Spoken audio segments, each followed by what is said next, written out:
Morning, counsel. Good morning. May it please the court, my name is Robert Shaw. I appear today on behalf of Sharon Ray. I'd like to begin first by addressing the third issue in my opening brief concerning Stephen Galloway's false testimony at trial that he did not ask Kyrese Grady the identity of the shooter, and the trial judge's refusal to allow use of grand jury testimony to demonstrate that he specifically asked about grand jury testimony and that Grady admitted that he did not know. And then I'd like to address the public trial issues and other issues as time permits. With respect to the Grady-Galloway issue, I want to be sure that the court has a full understanding of the foundational events that make this such a critical issue. 15 months after the victim was shot and killed, Kyrese Grady decides to say that he saw Sharon Ray on the night of the shooting. And as Grady made absolutely clear during trial, he was playing the system. Grady expected benefits. And we know he expected benefits, and he testified to that, and he testified to why he expected benefits. He expected benefits because that was the impression that was clearly conveyed by the government. When it came time to testify for trial, Grady's expectations had not been met, and he testified that he even received a visit from a detective who made an implicit threat about a favor that had already been done and warned him that if he didn't toe the government line, there would be consequences that would follow him in the future. And this upset Grady. So what he did is he decided he'd retract his grand jury testimony. That was testimony we suggest was false from the start. And he really rubs it into the government's face, according to him. I think that was his intention. He's testifying that he was a weedaholic, that he needed to smoke dope in order to think straight. He testified that he was high during the grand jury, obviously a contradictory statement. He testified that he was at a party when the victim was shot. He testified that he didn't know Sharon Ray. He had never seen Sharon Ray. All of these things were not credible at all and were not helpful to any party. So Kyrese Grady was not a meaningful witness. The government had a ready-made, court-sanctioned solution to deal with this problem, and that solution is to use grand jury testimony. But the defense doesn't have that solution. Essentially, our system says to the defense, Grady's alive, he's breathing, he's warm to the touch, he's capable of talking, so do what the government couldn't do, examine him on the stand. Well, defense counsel knew that he couldn't really be examined on the stand. And he attempted to, but he learned very quickly that it wasn't going to be helpful. But the defense did have one way, a very persuasive and probative way of demonstrating that Grady had lied during his grand jury testimony, and that was because Galloway had testified that immediately after he was supposedly confronted with the shooter, he asked him the identity of the shooter, and Grady admitted he did not know. But Galloway was aligned with the victim. It was a family member. And so this was Galloway's testimony at the grand jury? Yes. Yes. And so he lied during trial and denied the fact that he had asked Grady the identity. And that brings us to the judge's mistake here, which is twofold. First, Galloway's lie should have been exposed by use of his grand jury testimony. The judge didn't permit it, and there was no excuse for that. That was a critical error. Second, the jury never heard. Say the judge didn't permit it. I mean, I read it was sort of funny how it played out. There was an objection from the ADA. They go to sidebar. They talk about it. And before the judge actually rules, Mr. Davis says, okay, I'll ask it a different way. And the ADA objects to that. He says that's just a workaround. And the judge said, and the defense counsel says it's a workaround, but it's a workaround I'm allowed to do. And so he said, I'll do that. Right.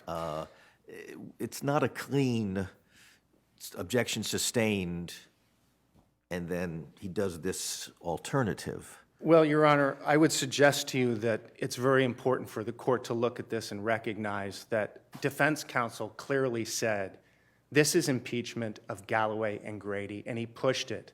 And then he acquiesced. I agree that he eventually acquiesced, but the fact is that there was very definitive resistance by the judge prior to him doing that. It was very clear that she was resisting. And, this was critical evidence.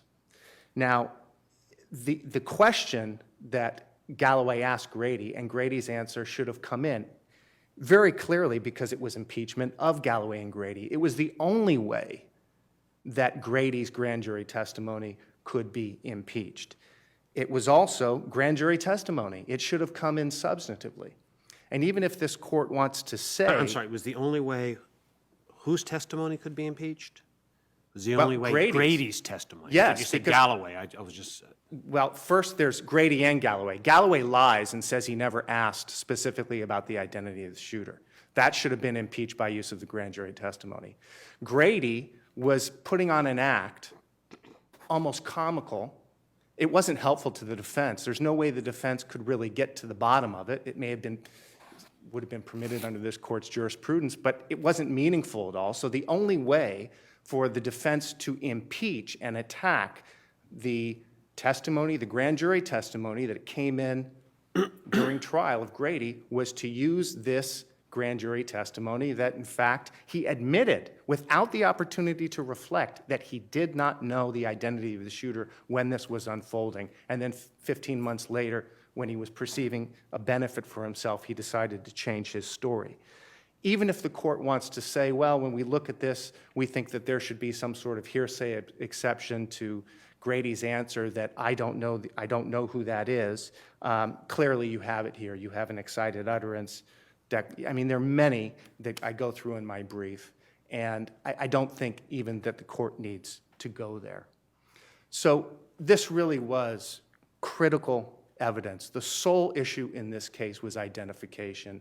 Grady's grand jury testimony coming in was the primary evidence against Sharon Ray, and it really should result in reversal on this issue alone, I suggest to the court.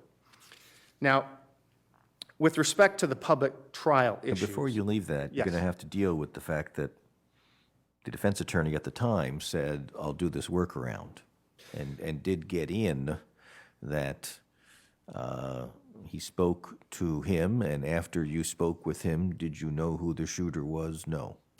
And, Your Honor, I mean, based on common sense and just analyzing how that came in, that was totally ineffective. The evidence that came in was ineffective on the point. To say we had words. Galloway lies, and the jury thinks that he didn't ask about identity. And that was allowed to stand because of the way the judge ultimately ruled and the way this unfolded, number one. Number two, to say, we had words, oh, and did you learn the identity of the guy? No. Well, there could be any number of reasons why that's the case. Most primary among them, the fact that he didn't ask. So it was totally ineffective. It was totally ineffective, and this evidence was absolutely critical. Should Mr. Davis have acquiesced as he did? Absolutely not. But I think he sensed that this was a losing battle. He was not going to win this, and he clearly made his grounds, initially set them forth, and it was clear that the judge was resisting, almost nonsensically resisting this over and over and over, and the prosecutor was as well. So moving on to the public trial issue, three discrete points I'd like to emphasize. First, however one wants to rationalize what defense counsel was requesting of the judge, I suggest to the court that it can't reasonably include, let's shut down the courtroom and exclude the public. Defense counsel was seeking privacy given the way the judge wanted to arrange the room. Privacy can't be equated with closing the courtroom and excluding the public. It was the judge who suggested closing the courtroom, and That was okay with Mr. Davis, Well- says he. Well, he acquiesced. He went along. Exactly. The judge, if you look at the nature and the sequence of the conversation, and the end of the dialogue where the judge says, well, actually, I'd just like to clear the courtroom. She wouldn't have said that had it been defense counsel who was suggesting it. Did he go along? Yes. Why did he go along? He wasn't aware. Wasn't aware of what? He wasn't aware of the Sixth Amendment's application to jury selection. And I know that this court is facing that issue quite often, but the fact is that he couldn't have waived the the right on behalf of Mr. Ray where he was unaware of the right. When was this trial? I think the trial was 2010, was it? Okay. June Oh, 2007. Okay, 07.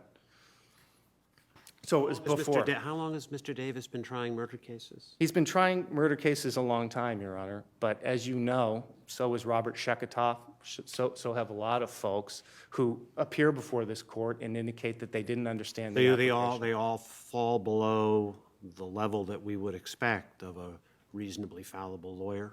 Well, I think that the Sixth Amendment, right to a public trial, is a fundamental right. It's grounded in the Constitution. Can be waived? And it can be waived. And I think that if the judge in her findings concludes that Mr.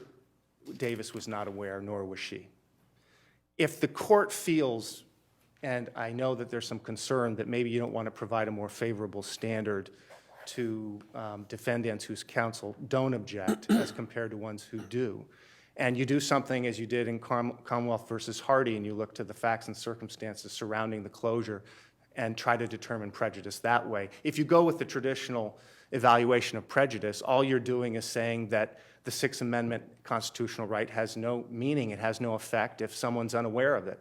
That certainly makes it a feeble right. I don't think that's the right way to go. If you do what you did in this case, as you did in Commonwealth versus Hardy, or appear to have done, it's absolutely clear here that the reason for closure could not possibly satisfy Waller. A judge saying, well, maybe we'll get more frank responses doesn't come close to satisfying Waller. And anybody who is aware of the constitutional right, any counsel who is aware, would have known that. Now, finally, Except apparently most of the leading homicide trial lawyers in the Commonwealth as of 2007. well, some, as you know, did object and some didn't. But I don't think the failure in this Commonwealth trumps the Constitution, plainly and simply. It just doesn't. I know it's inconvenient, but it just doesn't trump the Constitution. So we have closure, family and friends excluded, no compliance with Waller, and we have no waiver. So I suggest to you that there is a violation of the right to a public trial. Moving on to the screening issue, I learned very recently that there's another case, Maldonado, where on the very day I filed my brief, there was a brief filed in that case where the same issue was raised.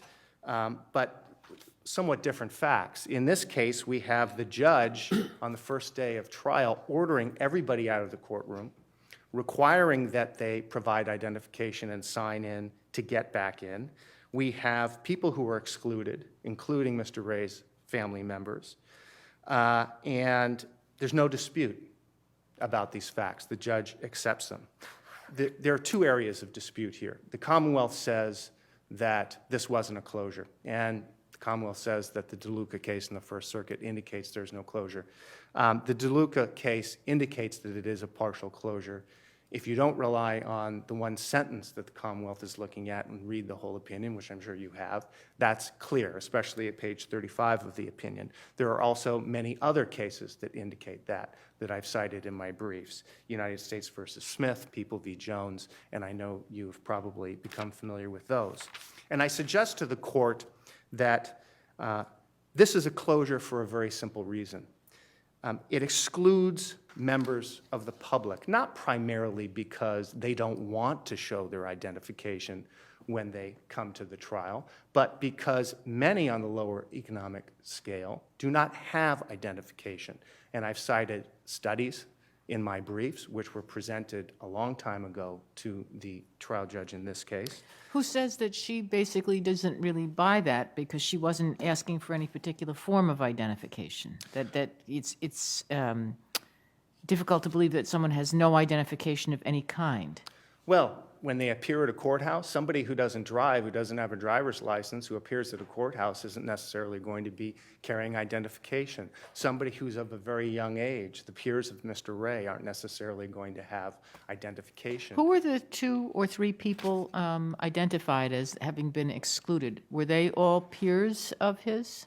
I'm Were sorry. were they young people who, or Oh, were they grown Lavina- people? Lavina Ray, who was a family member. And how old was that person? Was that a juvenile? No, she was not, but she was with her 14-year-old son, and she was excluded because they wouldn't allow her 14-year-old son in. Not he because she didn't- didn't have identification. Right, he didn't have identification, but she didn't feel that she was going to leave him all day in the hallway, so she left and I believe went all the way, took a bus back down to Fall River. We then have Rashid Moore, who happened to be on the witness list, but he wasn't excluded for that reason explicitly, but he was on the witness list. And subject to a sequestration order. Right, and then we have Tashawn Kirkland, who was also excluded because he didn't have identification. And is this a juvenile? I believe he was a juvenile. I believe he was somebody who was, But he was 22 years old. oh, was he 22? Okay, I know he was young. He was near Mr. Ray's age group. And then we have, we have Shakia Atkins, who testifies that she saw a group of people leaving. We have Leon Ray, who also saw a group of people leave when they couldn't get back into the courtroom. So it was fairly significant. And I think that for the judge not to buy this is really an error. It flies in the face of reality. Some of these studies showing that 20, 30, 40% of folks do not have that kind of identification. Any kind of identification. Well, I suppose, maybe. Doesn't have to be a driver's license or even a photo identification. Well, certainly, and the folks who were there that day, I mean, why would they think they needed to bring their identification? So it's almost, you're almost expecting them on a random day to have the identification with them. But the fact is that many people do not have an identification. It's a very different scenario than what we're typically used to. Now, the second area of dispute is whether there was any justification for this. I suggest to you that, of course, security is a valid justification. The problem is that on this record, there was no security concern. And we know that because even when the judge indicated that she would implement this procedure, she explicitly stated at Volume 1, page 275, that she wasn't doing it for any reason related to this case. And so I'll repeat that. She did it without regard to something that was happening in this case and indicated that she was doing it because of generally what had been going on in the courthouse over the last few years. Now, there was some discussion about Grady saying he received a threat. It was never verified. It came through. Well, wasn't that why there had been a protective order in this case? Your Honor, in Suffolk County, there are protective orders in every single No, they homicide. kept information from the defendant about It was an witnesses and so extreme- forth. it was an extreme And that protective he had been order. involved in intimidating somebody, a witness, that witnesses had said that they were afraid to testify. Well- So is it really a fair characterization of the record to say that the judge didn't have any information before her about security concerns? I think it was very minimal. Had she really had sufficient reason, then she would have cited it and not said it doesn't have to do anything to do with what's going on in this case. You have Grady, who said he was on the bus and threatened, but Grady's trying to get benefits and negotiate his way into his trial testimony to decide whether he's going to retract his grand jury or not. You know, that is the way our system works. Our system is a wheeling and dealing system. For somebody like Kyrese Grady, who calls himself a glorified past gangbanger who does high-profile drugs, he is somebody who thinks he can get something for himself out of the system. And that is the system that we live with. But on page 1275, which you referenced, she notes that this is not a gang case necessarily, but some kind of rivalry going on. And indeed, there was a fella shot and killed because of some kind of rivalry. I think there was no particular dispute, was there, that the killing arose from these two groups of 8th or 9th graders fighting about nothing. Right. These are 14, 15, 16-year-old kids. There's no gang involvement. Commonwealth refuses to give any gang discovery. But do you need gang involvement when you've got kids fighting about nothing? I mean, why must they be organized into a gang if they're prepared to kill over nothing? Doesn't that provide even more of a security I'm not concern? saying it's not a, clearly it's a tragic situation, but Doesn't this it raise an happened. issue for a judge to say, I've got a situation where there are two groups of kids who managed to fight about nothing, and one person killed another because they're in a different housing project, And I've got to worry that that antagonism is going to feed into this trial. More than 3 years ago, when nothing has happened. Since the date this happened, nothing has happened. 3 years ago, and nothing has happened in the case. So there was no basis. There needs to be a case-specific But justification. what has happened is now the case is on trial. Right, the case is So on that- trial. whatever did and- happen is and now- And defense counsel argues that he doesn't see any reason for this, and the prosecutor admits he doesn't believe this is going to happen. He doesn't see any reason that he thinks anything's going to happen. It's just out of an abundance of caution. So you have both counsel admitting that there is no grave situation But here. what does that mean? A judge has to wait for something bad to happen before she does it? It doesn't, Your Honor, but there needs to be some real case-specific justification and consideration, and there should have been, she should have gone through the Waller factors. She should have made specific findings. And if you say, you know, we are going to actually exclude the public, we're going to send everybody out of the courtroom and have these additional requirements to come back in, that's very severe. There needs to be an adequate justification for that. We're going to have to leave it there, counsel. Thank you. Thank you.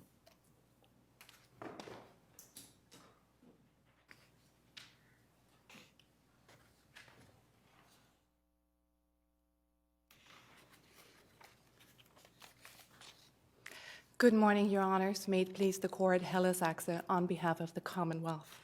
This Court should affirm the defendant's convictions, including the one for murder in the first degree of 14-year-old Dakeem Galloway.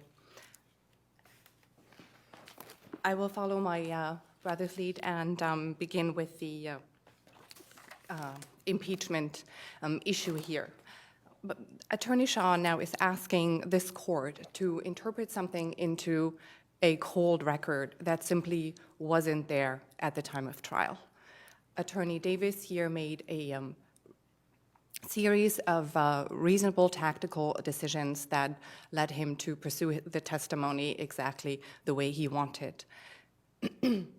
First of all, the defense received a significant benefit from the fact that Kyrese Grady decided to no longer recall his grand jury testimony. He was going to be the most significant witness for the Commonwealth. He was the only one who in the grand jury had indeed identified the defendant. When he no longer was willing to testify to that effect, his grand jury testimony was read into the record, and the defendant, in fact, benefited from that because it allowed him to argue in closing arguments that no one indeed had identified the defendant as being the killer of Dakeem Galloway. And he then was able to go through a series of factors why the grand jury testimony of Kyrese Grady was simply not believable. And when he decided to impeach, he said he was impeaching Grady and Stephen Galloway with Galloway's grand jury testimony. His goal was to, again, bring out that not only had Galloway not identified the defendant, but in fact, he had spoken with Kyrese Grady immediately after the shooting. I mean, did he use Galloway's grand jury testimony? He impeached Galloway with his grand jury testimony, yes. He was simply not, he was not allowed to use to question him about the verbatim statement that the defendant had said, that Kyrese Grady had said to him, I don't know who the shooter was. Instead, the testimony came about as we spoke, or we had words, and after speaking with him, I did not know who the shooter was. Yeah, but That's very different. Why is it not admissible? I mean, Galloway is asked, did you ask Grady who the, I'm not doing it verbatim, did you ask Grady who the person was? Now, the testimony was that Grady had just run into this guy,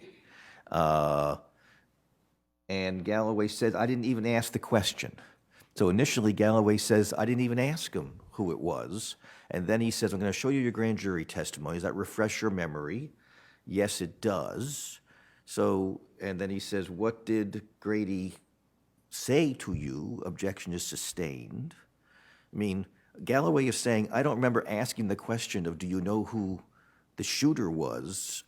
Isn't that impeaching, wholly apart from Grady, isn't it impeachment of Galloway? I mean, what, would he forget that he asked Grady who the shooter was and Grady said he did not know? I mean, that would seem to be something one should remember. Well, initially, Grady denied even having spoken with Grady, I'm talking about Galloway. I'm sorry. Galloway says, I never asked him who it was. And that just turns out to be, in his own grand jury testimony, he said, yes, I did ask him, and he said he didn't know. I mean, isn't that enough alone to get in to impeach Galloway, if not Grady? Correct, but what Attorney Davis here wanted to do, he wanted the ability to argue to the jury that nobody at all identified the defendant here, that Kyrese Grady wasn't even there. Kyrese Grady testified, and he was cross-examined by Mr. Davis, and he said, I was at a party with Stephen Galloway. I wasn't even near this scene. Then the grand jury testimony came in which he described in detail how he witnessed the shooting. And then Attorney Davis had to deal with Galloway's testimony that placed Grady at the scene, where he wanted the ability to argue that to the jury to believe Grady's life testimony in court that he wasn't even there, though he had to deal with Galloway's description of Grady being at the scene. But he simply wanted to be able to tell the jury, even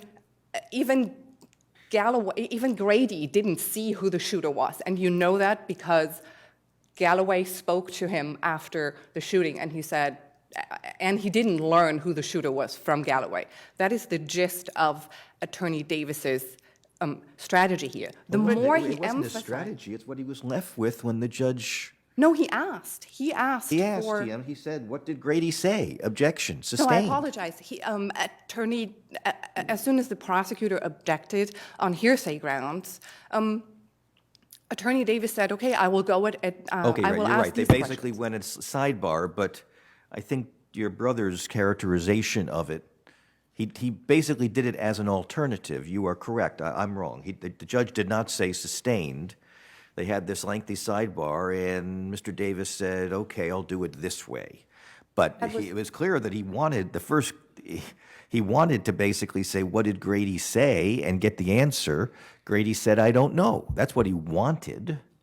And then he ended up saying, I'll get the second best alternative because it appears I'm not going to get my first choice. Exactly, and he made significant use of that in his closing argument. But the more he would have emphasized the fact that Galloway and Grady were, in fact, at the scene of the shooting, the more it would have taken away from his argument that Grady wasn't even there. He wanted to preserve the ability to tell the jury to believe Grady's testimony that he was at a party that night and he knew nothing about the shooting and that he certainly could not identify the defendant. So it was a strategic... He wanted the jury to believe Grady's trial testimony? Exactly. Where he was totally non-credible? Yes, where he... And so he wanted, in other words, you're saying it was the defense attorney's strategy that Grady's non-credible trial testimony about not having even been there be what the jury believe? He wanted, he argued the case to the jury in that way. Grady had basically completely stepped away from his grand jury testimony, right? That is correct. And in a way that made him look pretty much not believable at all.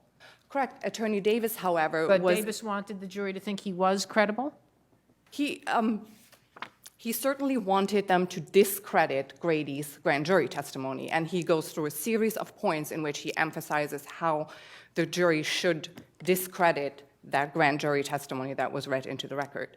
And he emphasized the point that Grady was not an identification witness, and that Galloway was also not an identification witness.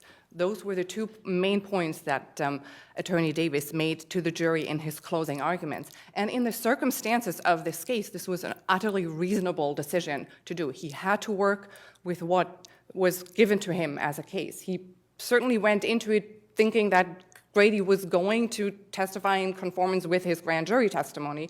Why wouldn't he assume that? But that is not what happened, and Attorney Davis, in a very reasonable and strategically sound way, made the best case he could under the circumstances. Do you agree that it was admissible? I don't necessarily agree it is admissible as a hearsay statement, no.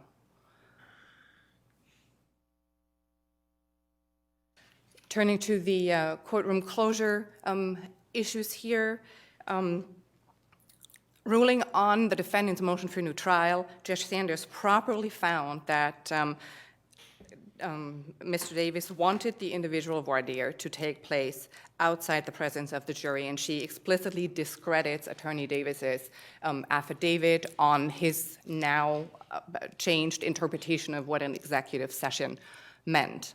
And Attorney Davis, at the outside of trial on page 23 of the transcript, before any discussion about a individual voir dire or jury voir dire is even raised, he asserts his client's right to an open trial when he comments on the Commonwealth motion in limine on the identification proceeding. He says, only thing I could say is my client's entitled to a public trial. So he knows that his client is entitled to a public trial because he says so here. Well, isn't that not the question? The question is not whether or not he knew that there was a general right to a public trial, but whether or not the voir dire was a part of a public trial. Correct, but where Attorney Davis asserts that right at the outset of trial before any voir dire ever takes place. No, I understand that, but I'm saying that I think that that what Judge Sanders was saying and what the trial counsel was saying is that they did not understand that voir dire was a part of the process covered by the public trial right. It's correct that that is what they're saying now. However, well, that's what Judge Sanders also acknowledged. Correct. However, that she didn't know. If she had known, she wouldn't have done what she did. Well, she likely would have done so because Attorney Davis explicitly asked for the procedure to take place the way it did. And she credits... That's not what she says. He asked for executive session. And what does that mean? Well, according to Judge Sanders, who ruled on the motion for a new trial, it meant that he wanted the public to leave the courtroom. And he says, he even gives a reason why he is asking for that, in light of the prosecutor's concerns, which refers to the security concerns the parties had addressed just prior to talking about the individual voir dire. So he says, I would like the public to leave the courtroom because of these security considerations. And when Judge Sanders lays out the procedures she intends to implement, he says, sure, and he affirms the description she gives. So he received exactly what he was looking for. And Judge Sanders' footnote in her ruling on the motion for new trial, in which she indicates that nobody really knew about this right until the Cohen decision came out, is really not relevant to this determination here. This case took place 2 months, the trial took place 2 months after the First Circuit's decision in Owen came out, and Attorney Davis had the benefit of having been counsel for Ventry Gordon. He had also asserted his right to public trial, his client's right to public voir dire in other cases in Suffolk County before. And so there can be no question that he knew about the right and he knew exactly what he was doing. Now, was that evidence before Judge, all these cases that you're saying that he, would contradict his assertion that he didn't know? Was all of that before Judge Sanders? Or the are we to Gordon take case- this from, the appellate record? The Gordon case was included in the Commonwealth opposition to defendant's motion for new trial. That was before Judge Sanders. And I submit that she herself cites the Owen decision in her denial of defendant's motion for new trial. That was also part of the pleadings below. That case came out just before this trial happened. I would suggest that this issue was on everybody's mind at the But not on hers. Well, it's interesting. What she says is, I think we'll just close the courtroom unless there's no objection. And I don't see any press here. Now, that would be a problem if press wanted in. So she clearly recognizes, at least as a First Amendment right, to have the trial open. But there's no press here, so we don't have that problem. So if there's no objection, why don't we just exclude everyone? Is that sort of how you read this dialogue here? Exactly, yes. So do I. And with regard to the identification procedure, she did not abuse her discretion when she implemented this procedure. There was no objection to it at all. And Wait. When she did what? the requirement that I thought spectators Mr. Davis show. strenuously objected to that. No? No, he did not. There was no objection to the sign-in and identification? Maybe I'm misreading. No, Your Honor, there wasn't. This issue came up 3 times during the trial. First time at the very outset, page 23 of the transcript, Attorney Davis says, the only thing I could say is my client's entitled to a public trial. At that point, however, Judge Sanders did not rule on the motion. There is a... Why isn't that enough to preserve an objection? When she mentions, because this is before, the topic is before, and he says he objects to that. He doesn't say, I object. He says, the only thing I could say is my client's entitled to a public trial. However, then the parties have... And then he goes on to say, this request infringes upon that right. Page 1-23.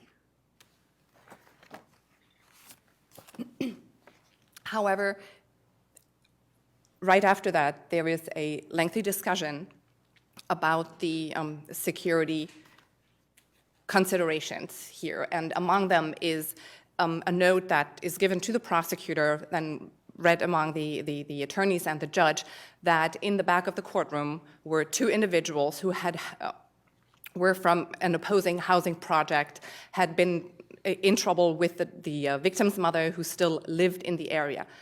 Judge Sanders then takes the issue under advisement. She does not make a ruling at that time. She does, however, then at the end of the first day of trial, page 275, 276, at the time she lifts the extensive protective order, or what is remaining of the protective order at the time, she lifts the protective order and says, now, and I'm going to implement this, I'm going to require spectators to show identification. At that point in time, Attorney Davis is silent. Because the ship has sailed. No, it hasn't. Well, she's just said, I am going to do this. And you're saying that he then had to object again? Yes, he would. Why? Because He's made her ruling. He said that she says that she's entertaining the motion. He objects to it, says that it impinges on a public trial right. And then she rules on it subsequently that she's going to implement it. The ship has sailed. I would disagree. And again, when Judge Sanders describes to the public the next day how she is, how she wants to implement it, what is required, he again is silent. Regardless, however, this court should review this issue as an abuse of, under the abuse of discretion standard. And Judge Sanders here did not abuse her discretion under the circumstances of this case. What was known to her through the protective order, which was before her at that time, the note I just mentioned about individuals in the courtroom who had caused trouble with the victim's mother, other cases that had been brought to her attention or of which she was aware from judges in the same courthouse having been required to issue sign-in procedures like that either after incidents happened or just as a precaution. In light of those circumstances, she did not abuse her discretion. When she required just some form of identification, all she wanted was something that would let the court officers know that the individuals entering the courtroom are who they say they If this are. is a partial closure. No, it is not. I said if it's a I'm partial sorry. closure, then an abuse of discretion standard is not the correct standard, is it? Looking at the DeLuca case, I cannot answer that question affirmatively because in DeLuca, this First Circuit analyzed it as a partial closure. However, the language used in that case goes to the effect that courtroom governance is really in the hands of the trial judge, that an appellate court should not revisit those issues because only the trial judge is able to gauge the climate of the trial, of what is going on in the courthouse. And the language used in DeLuca really talks about abuse of discretion. And so I would... This is not something that she needs to, if it's a partial closure, she doesn't have to make any findings under Waller? Not under the circumstances of this case, where there really was no clear objection to it when she ruled Well, on the let's motion. assume that there was an objection. If there was an objection, and are you saying she doesn't have to make any case-specific findings about why it is that something that would keep people from coming into the courtroom or keep some people from coming into the courtroom? Well, I believe the should be- record here contains ample findings that would support those factors. Okay, so you're saying that even if she didn't make them, the record supports them? The record absolutely supports them, yes.